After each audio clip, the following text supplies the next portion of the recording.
అంటే ఇప్పుడు మీరు గోదావరి గురించి నేను మాట్లాడినా, గోదావరిలో కాదు కృష్ణాలో కూడా అదే చేస్తుండే ఈ పుణ్యాత్ముడు ఈ ముఖ్యమంత్రి.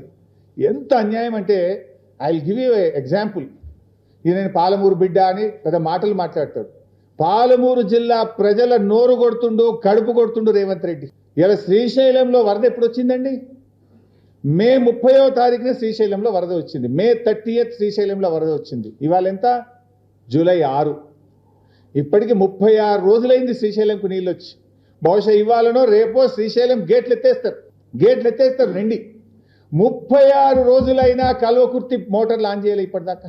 30 ఏండ్లు కల్వకుర్తి ప్రాజెక్టును నాటి తెలుగుదేశం కాంగ్రెస్ ప్రభుత్వాలు పట్టించుకోకపోతే కేసీఆర్ గారు 3,10,000 ఎకరాలకు కల్వకుర్తిలో నీళ్ళు ఇచ్చారు. 3,10,000 ఎకరాలకు నీళ్ళు ఇచ్చారు. 36 రోజులైంది శ్రీశైలంలో వరద వచ్చి. ఎందుకు కల్వకుర్తి మోటార్లు ఆన్ చేయరు? ఎందుకు మొదటి పంటకు నీళ్ళు ఇయ్యరు? అంటే చంద్రబాబు నాయుడుకు మళ్ళీ పోయిన సంవత్సరం లెక్క నీళ్ళు వదిలిపెడతావా? పోయినసారి ఏం చేసింది రేవంత్ రెడ్డి? కృష్ణా నదిలో తెలంగాణ రాష్ట్రం ఏర్పడ్డ తర్వాత అతి తక్కువ